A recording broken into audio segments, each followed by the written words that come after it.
Baby. We in here, yeah, we in here, 'cause we been. Y'all better get comfortable with saying black. We in here, yeah, we in here, Black versus the Board of Education.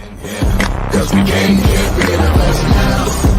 We in here, yeah, we in here, 'cause we came here, rid of us now. And you know, and we don't ever go, so you do what you been here. That's why we are indeed a whole mood.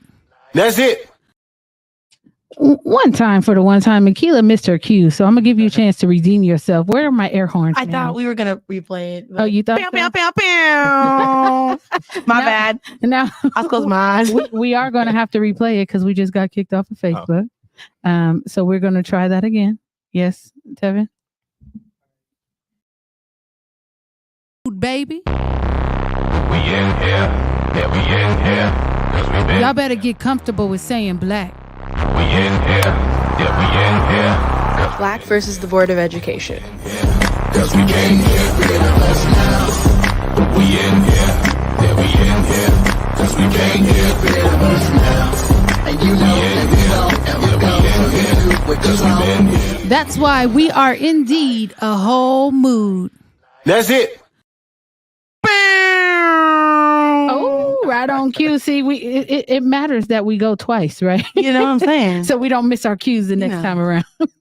Welcome to another Monday. It is Black versus the Board of Education. My name is Miss Laureen, and I don't know what that is, but Tevin's gonna move it. Don't do that again. Get away from my camera. Thank you. It's another Monday here, right here on Black versus the Board of Education. We are excited to have you in the building because we have a lot to discuss. We are welcoming our second nonprofit into our space. Today we're talking with Project Optimism. Have you guys heard of Project Optimism? Yes, ma'am.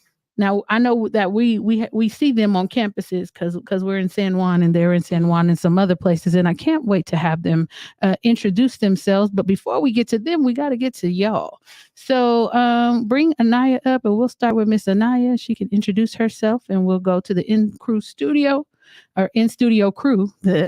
And then we will bring on Project Optimism. Okay, hi everyone. My name is Anaya, and I'm currently a freshman attending Howard University. Shout out to the baby bison in the building. Hey, Miss Keela. Hey, ladies first. Oh, it's your girl Keela. You know what I'm saying? It's Monday. We're doing good. Yeah, and so okay, yes, Adrian. Because I was going to start talking, but I got to go someplace else. Okay. Hello, my name's Adrian. Happy Monday. Happy Monday, indeed. And Sherman, hey. It's Sherman, usually behind the cameras, but today I hopped on the platform. Ooh, you've been promoted to the platform. What? So I wanted to talk really quickly before we bring on Project Optimism. You guys spent some time with the Justice Next cohort on Friday, Saturday, Sunday, and technically. Yeah. Really? Yeah. How was that? It was fun. It was long, but it's some good people in there. Good people in there. Yeah. Tell In me the one. cohort. Tell me one takeaway that you're left with. I think with all the people we're around, I think there's gonna be really great leaders coming out of it. Really? Yeah. Adrian, what about you? What did you take away from Justice Next cohort? They're good people. Mhm.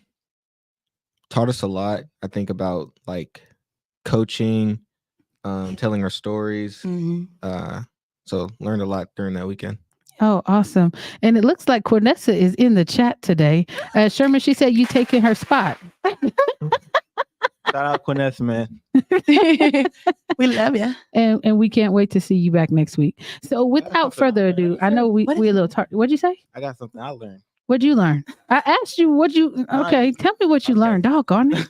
So when it comes down to coaching, I had to realize that not to put myself in it and like coaching without saying I would do this instead. And it's not about me.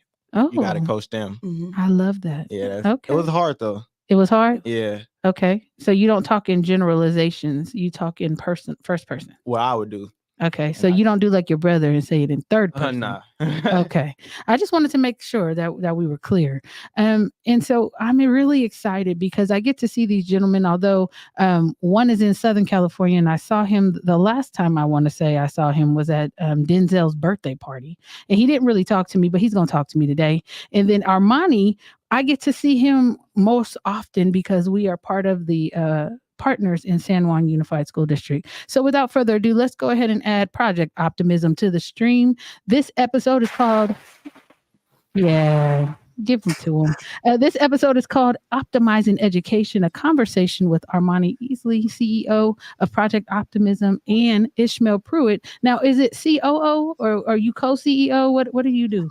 What does he do? If anything, he is the CEO. When we first started Project Optimism, me and him was coming together like, hey, I don't really know you. I don't really know you. I'm about to start an organization. I'm about to start an organization too. So we started off with saying that we're both co-founder and CEO, but that's my absolute brother. I like to say it all the time that my brother always thinks systematically.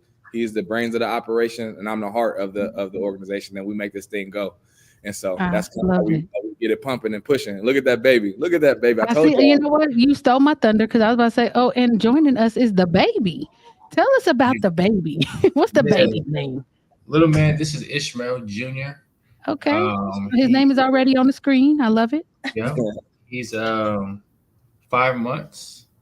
Very, very hyperactive kid.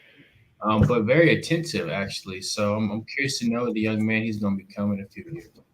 I love it. So just to get the conversation started, and I know that they are just itching to get their questions in, but I want to know, I just heard you say that both of you all came together because you were both trying to start organizations and you decided to kind of collaborate in a sense. So is that why you are holding it down in Southern California and you're here in Northern California, or how did that come about? Tell the story. Yeah. Tell the truth and nothing but the truth. So it's an interesting thing. I think the biggest piece is the ideas that we had. We knew that they were bigger than Sacramento County. So at some point we were going to expand. We was like, we're going to the Bay.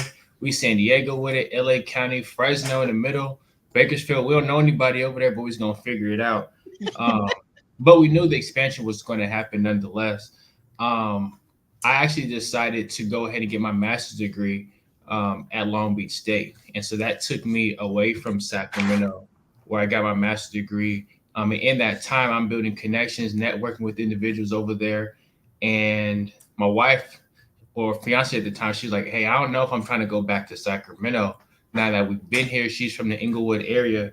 And so it just made sense. Like, this is the opportunity to go ahead and expand since I've already relocated and started to build my network over here and obviously trying to build a family. And so ultimately, that's how this became to be. Yes. Okay. And I'm going to start with Anaya because she is joining virtually, and it's always easier to start with the virtual. Oh, I'm sorry. Hold on, Anaya. Hold that thought. Anaya, shout out Armoni. to you. I'm so proud of you being at Howard right now. I want to just plant a seed because I know that's one of my callings on my life. Is I like to connect people and connect the dots, ideas, and all the different things. And I know you already connected X, Y, and Z, but I got two people. One is in their master's, and one of them is actually like she's a cousin-in-law of mine that I met at a family reunion through my wife that I just gotta have y'all connected. They're two awesome women that I would love for y'all to stay connected on. So just know offline, just know we gotta make that happen. And you can put that in the private chat, and Anaya can see whatever it is you want to see. Send her if you want to send it in the private chat. Miss Anaya. Thank you. Thank you so much. Speaking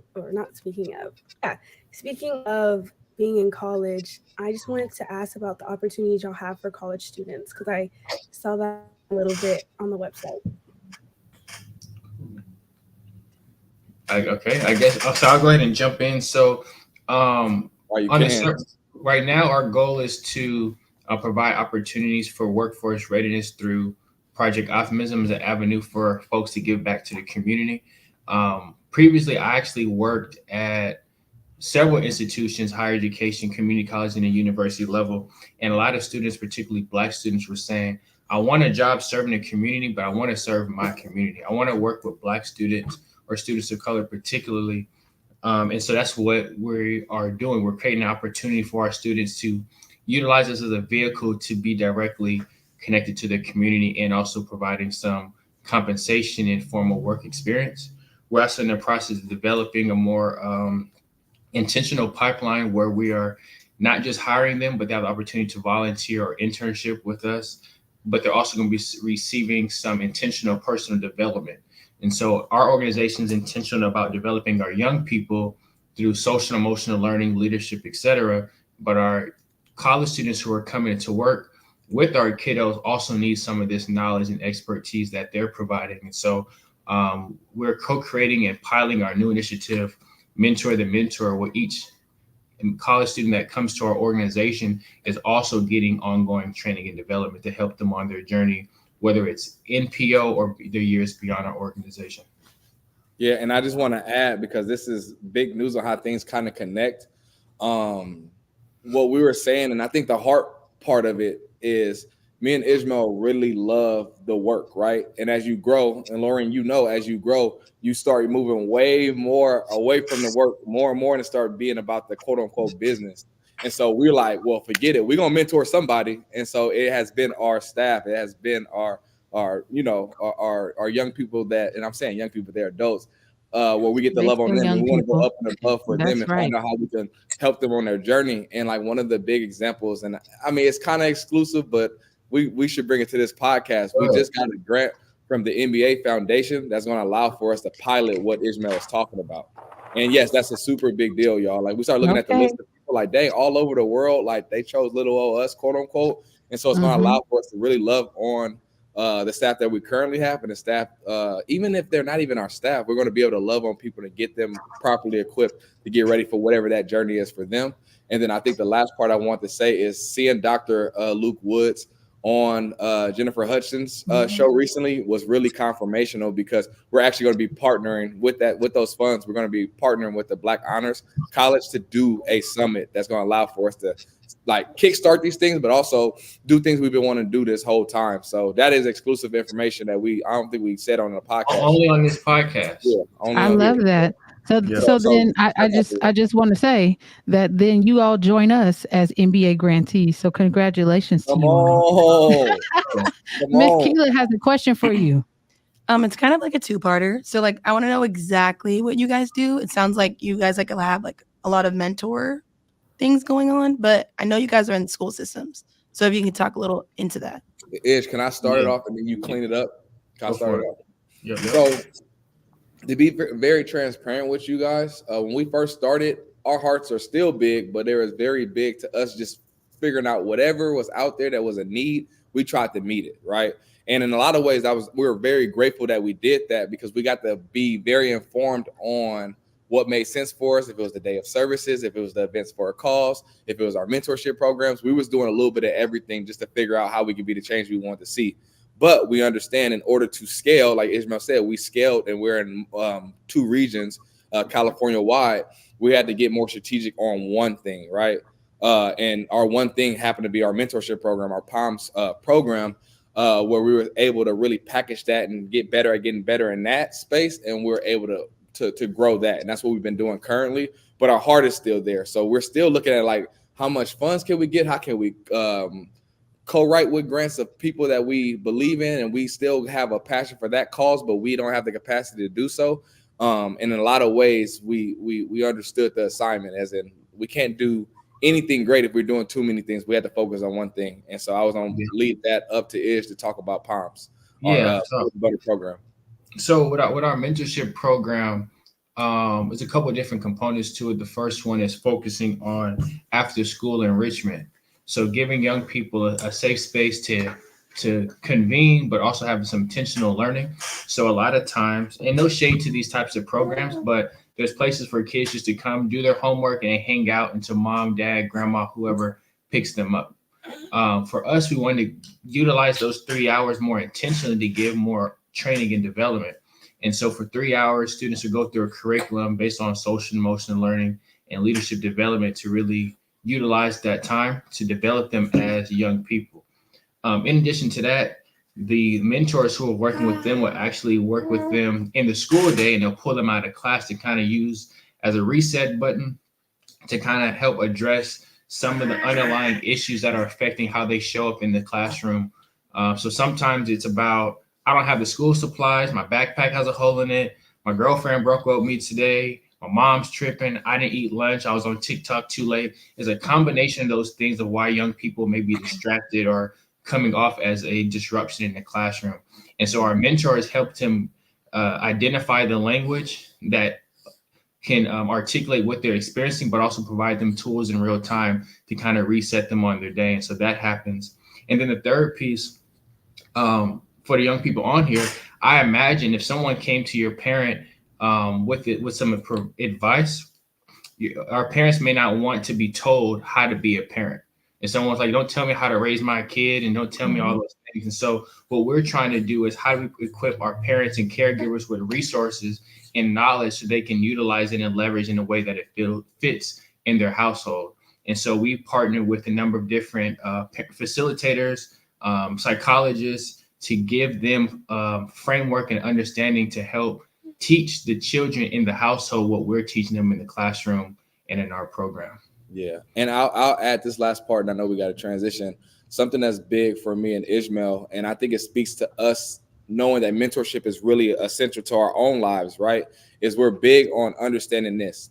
We understand we work with school districts that we need to help their bottom line, which is attendance, behavior, and grades, right? We understand that. So we will be addressing those things. But we also celebrate equally that it might be a scholar that showed up to school all week this week or didn't put their hands on somebody all week. We're going to celebrate those equally the same because we understand that is a stepping stone to get them to where we want to get them, right? And a lot of times schools might not necessarily understand that it's 5 steps that we got to take with this young scholar for them to even focus in class or even want to be at school or to even trust the system that they're in, and that goes for the parents too.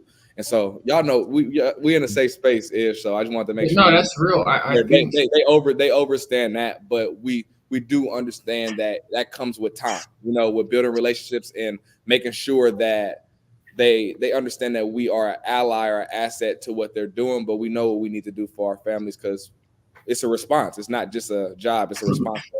It's really our goal is to develop our young people in ways that are not going to show up always on the stat sheet, but are very essential to the confident building and the well-being of the child. And so attitude may not always show up on the stat sheet and how they interact with their peers, not always. A lot of times it's attendance, like Armoni said, did you get suspended and are you passing your classes? And so if we could address all those little pieces, then we will see indirectly better performances in the classroom, better attendance in all those different areas. Perfect. Adrian.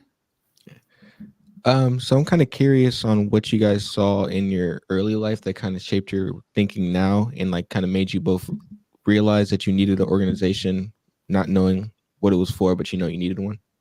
Yeah, if I could jump in, I realized that a lot of the things that I had access to, the privileges that I had, came as a result of somebody else's sacrifice, someone else's advocacy. And so if I wasn't satisfied with where the world is currently, then I had a responsibility to take it to another level. And so I couldn't complain about the school system or the criminal justice system or any of those systems that are disproportionately affecting Black people. I had to kind of step in and figure out what is going to be my role into enhancing it and making it better. And so just over the years of just seeing the difference in how my life turned out compared to some peers, it came down to role models and access to resources. And so I'm like, okay, I know some positive people that I can connect with young adults. And I know a lot of resources that I can connect to young people. So if I can do that and create a system for doing that, then that is how we're going to get this organization going and thriving independently. So it really came down to just being observant to the life that I lived and just being grateful, but also not settling and figuring out how do I contribute to making things get better. Armoni. Better days. Yeah. Better. So what I will say that I'm very clear on is this past Saturday I did a keynote, and during that keynote I was able to have a slide of my father because 420, let's keep it real, for most people means something else, right? But for me, that was my dad's birthday. And to give y'all context for y'all family, and honestly, I would tell anybody my story because I think it's important to hear. My father was murdered a month before I was born. I never got a chance to meet my father, right? And in a lot of ways, the way I hear about him, the way I look like him, the way that people say look in the mirror, and the way you act, and the way you show up, the way you look out for people, the way you shine bright, you are your father. I take that to heart, right? And so with that being said, what me and Ishmael are doing, what y'all are doing, I always say if he had us, if he had a mentor like me, if he had a homie like one of y'all, like he would be doing the same things, right? But he needed more time, y'all. Like to give y'all frame of reference, he passed away at 22 years old, y'all. And I don't know if y'all know about like the 80s and the fast life that they was living, but it was a lot of stuff that was going on that they shouldn't have been exposed to, but they were, you know. Right. I even told my brother that I was talking to earlier today. He's in jail. He's been in and out of jail for a long time. So another one of my reasons why, where I said my cousins and brothers that grew up in Richmond, I feel like they aged like dog years. Like they had to grow up really, really fast. And and in a lot of ways, it's hard to be something that you can't see. And so yes, they adapted to the things that they've seen. And I would be lying to y'all, as square as I am, I would be lying to y'all if I didn't think the stuff that they was doing that was cool. I mean, I'd be lying to y'all if I said I didn't think that that's somewhat cool and I wasn't somewhat connected to the gold ropes and the nice cars and all the different things. I just wish they had more time to put it into an actual business like we're all doing today. And sorry for being long-winded, but also no, you're fine. We know you. Come on now. Sherman. Adrian had asked one of my first questions, but my other question was, are you like, does the progressions of the people that come through Project Optimism, like, does that give y'all like juice, like motivation? I'm seeing nodding heads, but I need to hear some voices because it's a podcast. Listen, it makes all the administrative work that we do to maintain and sustain an organization worth it. Because, like I said, as we've grown as an organization, we have moved further and further from the actual work. And so when I'm seeing videos and pictures, I'm getting emotional and I'm like, okay, we got to get this next grant. I got to go network. I got to go get it and figure it out, because on the other end of me figuring out this process is another life that's being changed. And so if I have another Ayana who just graduated from Project Optimism, now I'm thinking about what impact is she about to make in her community, in her neighborhood, and in her family. And it's the domino effect. And so I feel like we are helping our young people identify their light, identify their greatness, that they are something more than their inherited circumstances. And I think a lot of times our young people can become victim to it and saying, this is what I am, this is how I've been a stereotype, these are my circumstances, and it is what it is. And we're saying where you are today is not necessarily your fault. You were born into certain circumstances, but how do we equip you with tools and a mindset to shift from where you are to where you want to go and create that a reality, whether that's college, whether that's entrepreneurship, whether that's just being a phenomenal friend. If we can do all those things, then I feel like indirectly our world would be a better place, our city would be better, and so on. And so that's probably my favorite thing. We actually have a group chat where a lot of our staff just drop pictures in it, and I'm liking them, loving them, watching them, and it's just an exciting thing. I love it. Armoni, did you want to add on before I'll be really quick, 30 seconds, start the clock. My foundation is working with foster youth. That is Ishmael, one of Ishmael's foundationary spaces too. And they're the most resilient, the most brilliant people that I've ever met to this day, right? And for me, I always just think about like how their stories, like your story is so powerful when you're on the other end. Somebody can never, ever, ever say they can't do it when they get done hearing your story, you know? And so like I'm big on using every part of your story. And as a mentor, that is your cheat. That's your cheat code. Is anything you've been through, you can hold space for a young person. And so I absolutely love seeing our mentors be able to hold space for young people. It really is a joy. And so like I'm listening to you guys and I have this smile on my face, not just because the baby's so cute. But I love what you're saying, because I think it's so many times, especially when you run a nonprofit as a Black person, they expect us to be a certain way and they want to kind of put us in a box. And what you're saying is powerful in the sense that, okay, I am not the sum total of my experiences, right? And I think that hearing Black men say that, and I know I say this all the time because I love Black men, I do, and I think that their stories and the way that they show up in environments gives confidence to those that are looking at them. And so I want to know, kind of, as you walk in these different spaces, what has been kind of one thing that stuck out to you regarding how people perceive you, what they think you're going to be about, and then how they change once you open your mouth?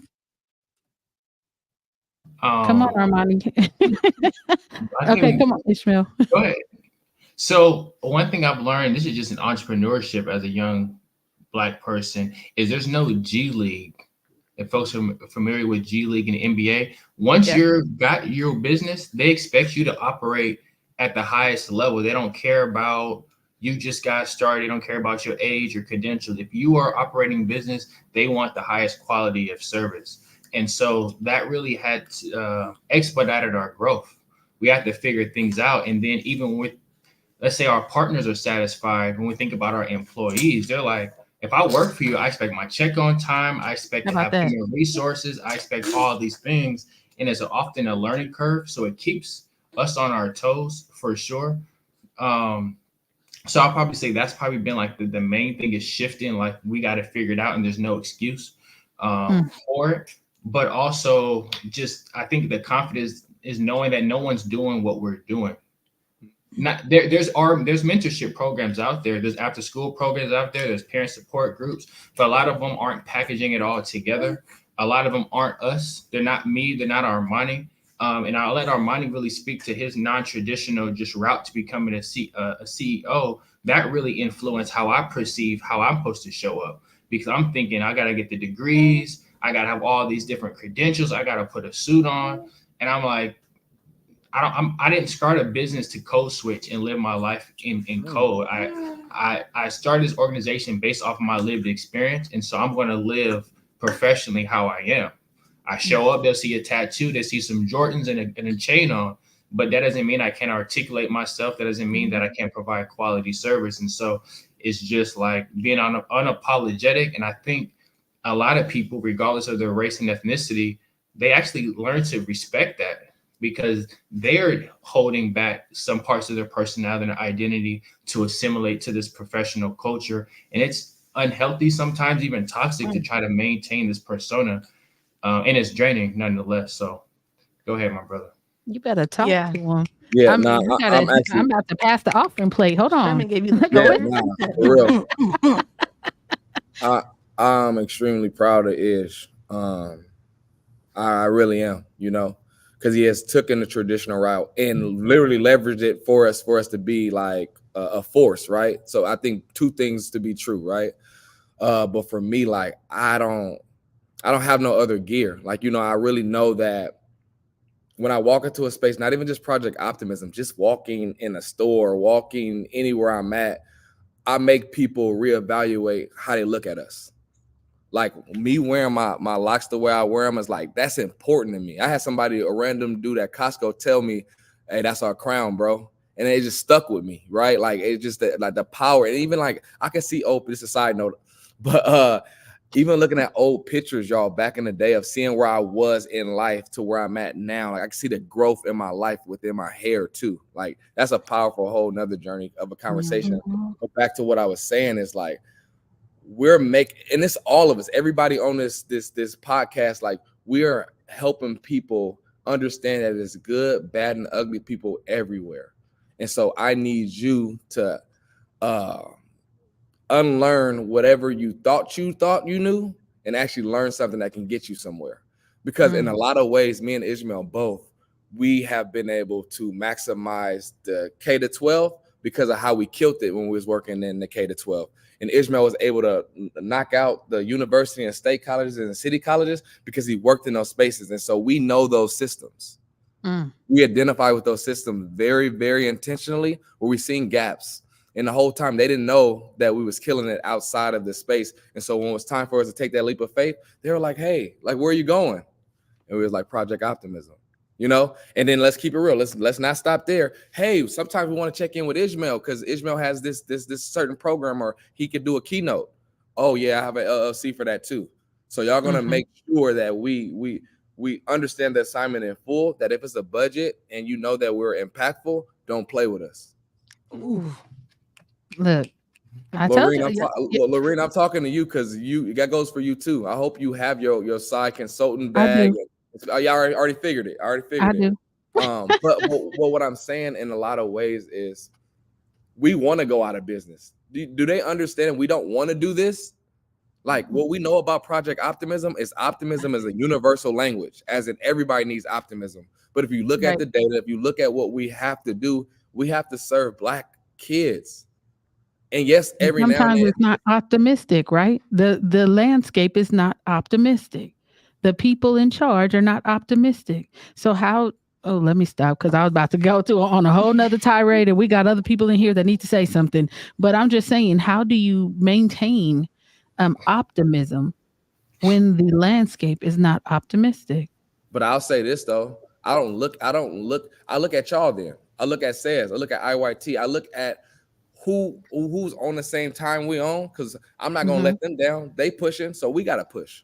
So in a lot of ways, I might not just look at the opposition. I'm just gonna look at people that side by side with me, because I know if they riding, then I gotta hold it down for them too, because we all doing our part, you know, and we doing one heck of a job. I want to cuss, but I ain't about to cuss Ish. Don't do that. You know, I really don't cuss, by the way, but when I'm trying to make a point and just shock people, Ishmael know I'll drop it every now and then. And the thing is, my weak self, I'll tell you I'm about to cuss. Like, why don't you just cuss then, Armoni? Like, anyway, that's a whole other discussion. You know, and then it'd be like, oh, excuse my language. Miss Anaya. Okay. Next question is, I was on the website and I saw that y'all had quotes under the Meet the Founders section. So I just wanted y'all to elaborate on your quotes that are on there. We need to update that, my friend. I'm gonna be real with you. We ain't seen them quotes in a while. I said, do you know the quotes? I wrote down. Absolutely don't. Those are probably like testimonies from people that have just been a part of our organization or had some type of experience. We love those testimonies. I wouldn't even want to butcher it and act like I will remember one off the head. But something recently, and I just sent this to Ishmael this morning, is I feel like, and this is not actually what I said to you this morning, Ish, but it still connects, is one of the biggest things that happens to me and Ishmael all the time is our staff quote us, and they don't even know they quote us. Our staff kind of posture and like we know we're doing a good job when we can sit back and allow for one of our teammates to speak about what Project Optimism is and why they're doing it in X, Y, and Z, right? And so I can't speak to the actual quotes, but I would speak to us being able to mold and support our staff and know that like when we walk away or they need to go do something for us, they're going to handle business and really represent well. So that came to mind, and that was me also pivoting because I can't remember none of those quotes. So here's what you got for us. I'm gonna find them for you. I'm gonna ask you about them. Ayana, did you have? I think you said you had a note. Maybe did you write one of them down? Yes, about you had said something along the lines of change mind, change life. Yeah, I mean, I think it goes back to just changing how you view where you're at. Given all, if I could change how a young person perceives their current value, a lot of times how they perceive their current value is how someone else told them that they should perceive where they're at. They say, if you keep talking, you ain't gonna go nowhere. You're gonna end up repeating the 8th grade. If you keep talking, you're not gonna graduate. If you keep talking, you're gonna be doing these things. Well, how come they can't talk and become a facilitator? How come they can't talk and become an advocate? How come they can't talk to be a lawyer? Like, there's other ways that they can utilize their natural abilities or things that they're drawn to create better days for themselves, their family, and their community. And so when I say, if you change your mind, you change your life, you change how you perceive yourself, and other people will change how they perceive you. And I always go back to Armoni, because Armoni took a very non-traditional route, just in entrepreneurship. And so while I'm at the university, he's calling me like, hey, bro, it's time for us to quit our job. I'm like, what do you mean quit your job? Like I'm barely, done with my master's program. He had a different mindset. He was like, no, I'm not finna wait. We're gonna go make this impact and we're gonna figure it out. And so when I changed my mind and said, you know what, I am ready to be a nonprofit CEO. I could figure it out. I'm hard working. I'm well researched. I know how to articulate myself. I could figure these things out, and it clicked. Absolutely. And then as we continue to hit different hurdles, I just shifted my mind. Like I was made for this. We were made to do all these different things, because in this entire journey of Project Optimism, with the exception of working with children, we had zero experience or expertise in how to do it. But it was like our passion fueled our desire and our energy to figure things out. And so it all came down to a mindset shift of like, I can do it. I am capable. And when I do it, what's about to be the blessing on the other side, not just for me, but for you're going crazy, bro. We're going to come see you on Sunday for sure. 10 o'clock service. That's for sure. Don't say my bad. Praise the Lord. And what I want to say real quick, what I want to say just to add on to what he's saying, you can use everything, right? So we need to update some of our quotes on there, because one of the recent quotes that happened recently was one of our staff had to transition, got into firefighting school and stuff like that. Been waiting to do it for years, and he was able to relocate to Southern California. So we might get him later-ish. But point being is that's an opportunity for our young people, because he was one of our best mentors. And one of our kids was having a blowout. I just happened to get there at the right time. Timing is everything. And I was able to do just a walk around with him, of just being able to process him, walk and talk. And I was basically saying like, dang, like one of the biggest things our mentors are always going to do for y'all is elevate so y'all can see that it's possible. I said, so little homie, that means we should be celebrating him, right? We should be happy that he's going to be taken to the next level so he can show you that it's possible. He was like, yeah. And then like we led into a little more conversation, and I promise you, he ended up just slowing down and was like, Armoni, I got it. He said, in order for you to be great, you got to keep on leveling up. I want to cry, y'all. I want to immediately cry, because he got it, And then he starts saying that quote, like whenever we like tell him, hey, say the quote. You say like, he'll say it like right on cue, because he was like, dang, like I get it. Like, yes, I'm sad, but I'm happy for you, Chris, And so those are the type of moments, those are the type of things that we see often. And I'll be honest with you, we need moments like this podcast and y'all asking us these questions for us to remember how great like those moments are, instead of thinking about HR and ADP and X, Y, and Z. All of that. And for y'all that don't know, ADP is like payroll. Mm-hmm. Yeah. Okay. Those are what people have to worry about. But Go ahead, Keila. So speaking of moments, so I know there's long days, long hours, weeks at a time. That's just, a lot. But if you guys could highlight like one of the best moments and you like knew it was worth it for all your time that you guys put in. That's a good question. Ooh, you got him stumped. Hold on. It's a podcast. We can't do dead space. Well, no, it's not that. It's not that. I think Ishmael probably doing the same thing. It's probably a lot of moments, right? We trying to think about which one to tell you, right? So like your highlight, like you thought of it quick. The first moment that came to mind. I'll say two, but the first one is just what Ishmael said. To be able to make that phone call to my brother of saying like, bro, I know you're on a track to be a professor, but do this with me real quick. like trust in me and let's get it. Let's go. Right. That's the easiest one that come to my brain. But I would say like, I'm about to steal Ishmael's, even though he ain't gonna say this one. We just got another office or headquarters in Southern California. He just inked the deal, just signed it and everything. And for me, like, we didn't like that's a new area, that's a new territory. We didn't know people right away there, and we built such a great relationship with the community and started doing some great work in 2 different districts. And we that's like doubling down on our faith that like, oh shoot, like no, this is for real. Like here we got support from Lorene for putting us on the podcast. My mom, his dad. You know what I'm saying? Like those people gonna support us all day. But no, we're in LA. And we really starting to become a household name in Long Beach, to be exact, And so I would say those moments to like show proof of concept means the world. But honestly, we knew it already. Like, yeah, we didn't know what it looked like, but we knew it already. Go ahead, Ish. I'm going in right now. You're on mute. You're on mute, bro. You're on mute. You couldn't. Our very first cohort, 2015, 16, right when I graduated from Sac State. Out of pocket, we funded our first program. I was working at Fortune School of Education. Shout out to Fortune School. And I asked them, I said, give us 30 students for free and unlock the doors on Saturdays. Me and Armoni going to come in with college students and run a mentorship program. Fast forward last year, the student in our very first cohort is still connected to his mentor that we assigned to him when he was in 7th grade. He just graduated with his associate's degree in high school, and he had a full ride scholarship to Cal Poly. And he's like, hey, Ishmael and Armoni, thank you for creating that mentorship program, because I had the support, the confidence. I was able to leverage that through middle school, through high school, and now I'm living independently in, where's Cal Poly at? Slow? San Luis Obispo. San Luis, yeah. So those type of moments when they hit us up like, hey, I remember when I was in your program. Sometimes we get kiddos or parents who say, hey, just thank you for supporting my child back in 2018. And I'm like, who's your son? And they send me a picture. They look completely different. They got beards and locks and all those different things.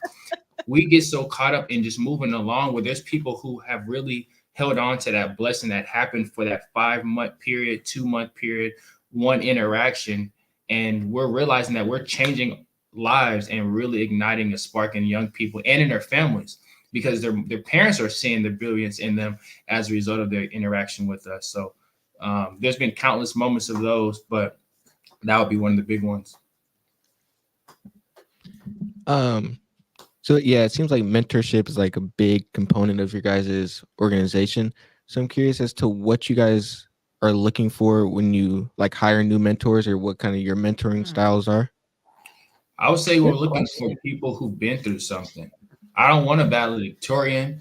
I don't want, you know what I mean? So the perfect person on paper. I want someone who got some lived experience, who maybe was in the foster care system, someone who grew up in a single home, or maybe you grew up in a 2-parent household, but you deal with anxiety, you deal with, a lack of confidence, you barely made it to college. Those students are going to be a little more relatable to our young people, and kind of help them see that things are a little more tangible and more realistic. If I don't have the perfect story in which I was, how I was raised and all their resources, a lot of times when people think about their future, they think they need to have this perfect journey. But when we put mentors in front of them, they can see that success isn't linear, that they have to go through some things, but they continue to elevate and navigate that. So I'm always looking for people who can articulate that they've overcome something. And I'm like, all right, bet. As long as you can teach that to the young person and you pass his background check, we're going to give you a chance. That part. I know that's right. Must pass the background check. And I would say me and Ishmael do a good job of, I love quotes, and I like once I have a concept, I stick with it. I always think in my head, like, what are you passionate about? What are you good at? And what are you doing already? And me and Ishmael are maximizers. We're going to figure out how we could put you in position to do all of those things if we could do right by you, right? Because if you just come in just to fulfill a role, we don't really need that, but if you come in really bringing your whole self, your skill set, what you're passionate about, you're going to do things, you're going to lead Project Optimism 10 times better than you ever could, because we are building. And that's another thing too. You're not fulfilling just a role. You get to create and help build it for somebody 10 years from now. So therefore, like, bring all of that energy, bring all of those ideas, bring all of that, so we can make sure that we're doing it right, because we're getting older. At least I'm getting older. Ishmael ain't getting older. I'm getting older. And so therefore, if I'm not leaning on my teammates, if I'm not leaning on our young people, we won't be relevant 5 years from now. If that makes sense. It makes perfect sense. I had a more of a personal question from one mentor to another. How many lives do you think you have to change for your life to say, I'm content, I made it, I'm okay with it? Yeah, nah. Go ahead, Ish. How many lives? I don't think I'll ever be content, but changing one life was enough for me to feel like, okay, it's on the Donkey Kong.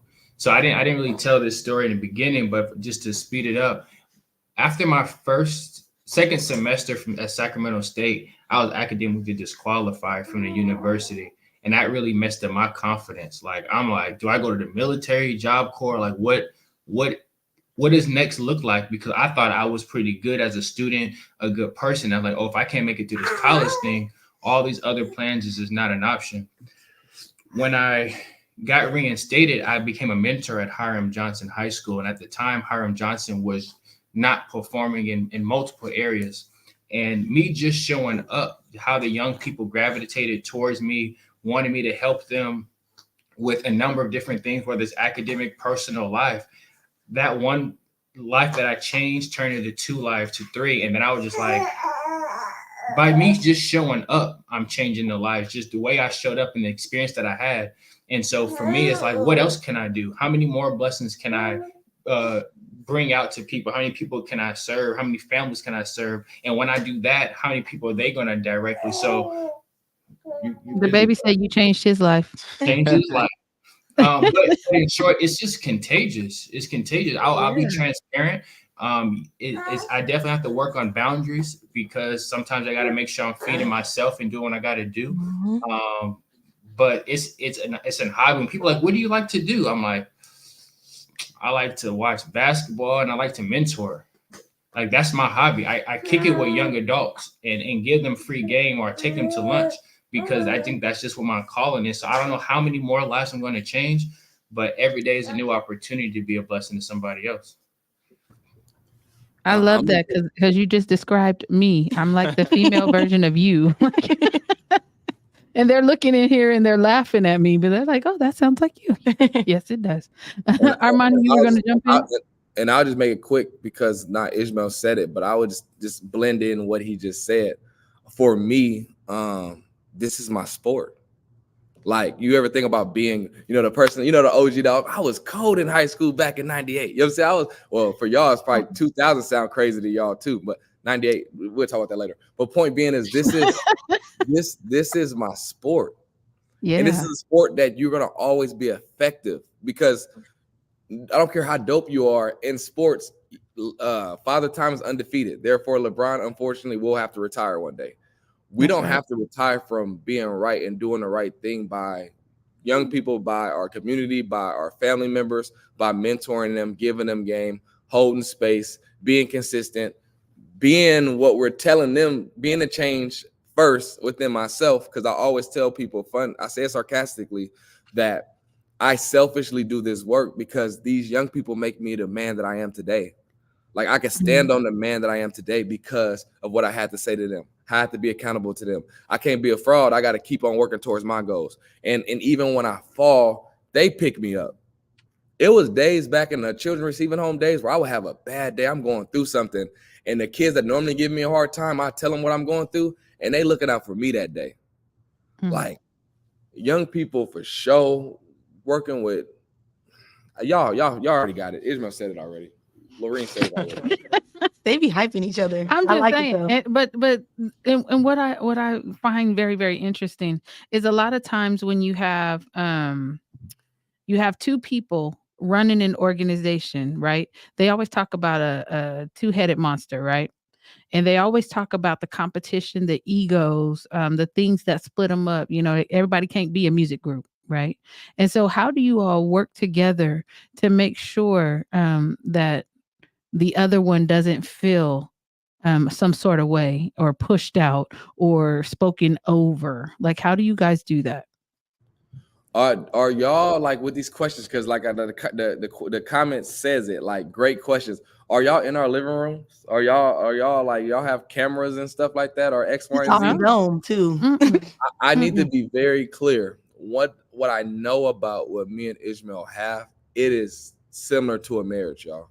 Like, thinking about like what marriage is gonna look like for y'all. Like, me and Ishmael have been in an 8 year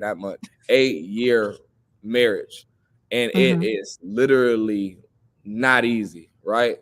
But I do trust him, even when I want to be like, bro, you a cat, man. I never want to fight him, by the way, but like, bro, you a cat, this and this and that. And I don't really actually feel that way, but just at the end of the day, like, those hard conversations, the accountability that comes with being with a partner that works really hard, will work every day of the week. Like, he makes me stronger. That iron sharpened iron thing is like our picture, because I have to come with it, because I know he don't play about his, right? But the other part of him, he just kind of was saying it, is he also has to unlearn how he feels like things are supposed to go, and let me cook too. and great things come out of that as well. And so us going back and forth of our strengths and how we can support each other and pray for each other, and a lot of prayer too, a lot of prayer over each other, even from the beginning. That's our foundation. But it is not easy. It's an ongoing thing. And it's something that we're always willing to roll up our sleeves for. And if we ever felt like we couldn't, we would get somebody to come in like Lorene to be our mediator or something like that, because what we've built is bigger than us. So therefore, the egos that we're talking about, yes, we have a lot of pride in what we do and who we are, but the ego won't get Project Optimism anywhere. And so I'll probably stop there. Yeah, you said it. You pretty much said it all. I think the only thing I can add is trusting that anything or decision that Armoni makes is for the best of PO, even if I don't agree with it. So he's not going to take it anywhere that we don't want it to go. It's just maybe another process or strategy to get those same type of results. And so it's really just trusting us. And then he said it, the prayer is a big thing. When we first started Project Optimism, we were at Howe Park. If folks familiar with Howe Park by Arden, and we walked around the pond and we were just taking notes, and we stopped at a bench and prayed over the idea.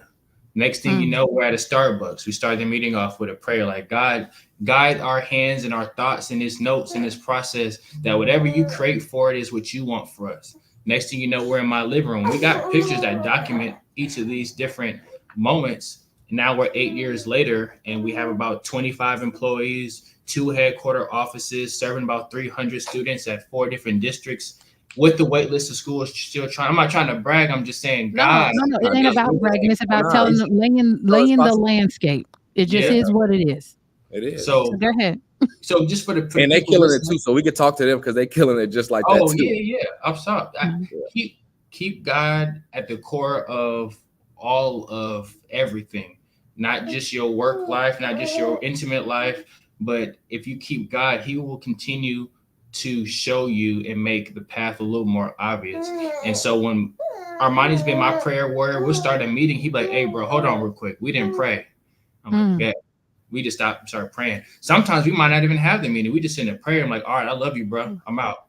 And we continue going. And so that continues to keep us humble, keep our egos out of it, and just keep the main thing the main thing. And we used to meet every other day. We only meet maybe every other week on a consistent basis, unless it's with the whole team. Like we meet with the whole team, so we see each other, but we don't get to do this as much. So even this podcast is a blessing. Thank y'all for allowing for us to both be on here, because we haven't we loving on each other too, and remembering why the heck we doing what we're doing. Yeah, and I just want to just put it out there. The reason why we wanted to do this series with nonprofits that are serving people, we're not in competition. And I need folks that are funders in the area, folks that have young people in other places. If you have one group that you're already affiliated with, you can bring in other people. Because it's not about us. It's about the kids that we're serving. And so we are not in competition with anybody. We don't want anybody hating on anybody about any type of work that needs to be done, because the bottom line is there's enough work for everybody. Our kids are that far, I don't want to say gone, because I don't like that word, but our kids are in such a dire need for mentorship, for connection, for folks just coming in and just loving on them. And the more people they have access to, the better. And so we have about 7 minutes. That means it's round robin time. That means your very last question, y'all got about 30 seconds to answer, and we're going to move to the next one. Okay. So Miss Anaya, I believe it's on you really quickly. Your last question, my love. Okay. Just wondering, to touch on the school aspect, what schools have y'all collaborated with, and what districts are y'all active in? Okay. 30 seconds. So we are currently in, we've worked with all the districts in Sacramento at this point, but consistently, we have Folsom Cordova, and we have San Juan Unified. In Southern California, we have Long Beach Unified and ABC Unified. But we do a lot of stuff in the community, and Long Beach a little bit more. Okay. Next question, and we're going to go to Ishmael for the answer. Miss Keela.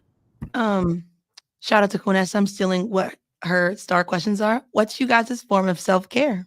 Ooh. I used to get massages all the time, but it started to get a little taxing. But getting a massage, and golfing. And the baby said, and me, and the baby. Yeah, but I picked up golf because I'm not a patient person. Golf has taught me a lot about myself and how I communicate and talk to myself. And so I've been trying to integrate that more ongoingly to continue to work on me. And the baby has an answer. He says bottles. Thank you. Adrian, your question. What do you think the most important quality is to be an effective leader? Ooh, Armoni. That's on you. 30 seconds. Keeping God first, authenticity, consistency, being a person of your word, man or woman, and be like whatever makes you go, like only you can do it. You know, right? So therefore, come with that. Don't look at me or don't look at Ishmael and try to duplicate that too much, because you're robbing us. You're robbing the world, because we need you. I love it. Sherman. Has there ever been somebody, a story or case that you guys had that kind of like just broke you down? And if it did, what did you do to get out of that funk? And I will let both of y'all answer because that's an important question. So let's start with Ishmael. I had a mentee that I almost pretty much became his father figure. He was an international student from Libya, and he was seeking asylum due to a lot of stuff that was going on in his home country. And he had came out about his sexual identity, and he was getting a lot of threats in his home country that if he ever came home, that they were going to kill him. He was homeless without any of his family. All his family was back in Libya, and he was only 18 years old. And so I think I was about 22, 23, and I'm still on my journey trying to figure out who I'm trying to become and how things were. And through that whole process, it was just a constant me just trying to figure things out, how to better support him. And it was a time where I really felt like I did everything that I could possibly do, utilize all the resources that I had, and I felt like it wasn't enough. Prayed on it. My man is now a graduate of UC Riverside. He's an engineer living in Louisiana. And he would call me and say, thank you for not giving it up on me. Like, you didn't have to try as much as you did and give me money and help me pay for rent and get a mattress. You was barely just trying to graduate college. And so I think that's my answer. Amazing. Armoni, do you have one? Mine's kind of still in it, y'all. So not to be too dark, but I got to keep it real with y'all. So my mentee, and you can't run from mentorship. Like when God put it on you, when it's on you, you got to just live it, right? So I thought one place I could be able to get away from being a mentor is my neighborhood, because there's a whole bunch of older people there. But this one family just happened to move across the street, and one of the oldest boys, Jamal, is my mentee. I tried to run from it, but he's way too cool. He got locks like me, really smart kid, amazing. He loses his dad last year and his grandma the same day, which is his mom's mom. And then maybe like a month ago, I told Ish that his stepdad, who was raising him in the same household across the street, gets in a car accident just last month or something like that. And so like those are the type of things that happen where it's just like, what the freak, right? So I'm blessed to have a relationship with him whenever I could be able to hold space and support him, go to his baseball games, support him in what he's doing in school, because he does go to like a top performing school in the Thomas. I'm gonna be there for him, but I'm gonna be honest, like that just doesn't make sense to me. Like, why does this keep happening to this family, right? And so the goal is for us to always remember just to do our assignment, but it's hard, you know, it really, really is, because that's happening every day when I see them, and he still got his big old smile, but like I just be wanting to give him a hug every single time. So mine's ain't on the other side. I'm just gonna keep on being there for him. Well, we have run out of time, but I want to thank you, gentlemen, for joining us today. I see the O's came up. I saw that. Thank you so very, very much for taking this time just to let us learn a little bit more about Project Optimism. Like I said, we see you guys out and about in the community. We never really have a chance to sit down and talk. So thank you so much. Also, we want to make you aware that we have Celebration Weekend coming up June 21st through the 23rd. We have a whole weekend planned, and we want you all to be a part of it. The Friday is Root 916. That is our Western theme. So, put on your boots and your hats and come see us. The second day, which is the Saturday, the 22nd, we are having our family fun day where we're just going to be at the park, barbecue, pull out the games and enjoy each other. And then the third day is the most important, in my opinion. It's our Black Grad Day where we're acknowledging the promoters as well as the graduates. So if you have students that want to participate, you know where we are. Send them to the website, have them register so we just know just a little bit more about them. And even if it's their nonprofit that they're coming from, we want to acknowledge that too, because it truly takes a village to raise our children. And the child that doesn't feel the warmth of the village will burn it down. And we're not doing that on our watch. So I think that's about it. That's what we got. Thank you, young people. Continue to shine, be great. I'm proud of you, and I'm excited to see what comes from you in y'all journey. So be on the lookout. We love y'all. BYLP go crazy. Hey, and just so you know, Ishmael, I will be in LA the first 3 weekends of May. So let's connect. We're gonna make it happen. I'm gonna take you to lunch. I'm gonna email you right now. Yes, do it. Do it. I love it. And so we're going to hit y'all with the peace sign. We're going to get out of here. We're going to let our brothers go. But check us out next week here on Facebook, Monday at 4:30. Facebook and YouTube. We are Black versus Board of Education. Peace out.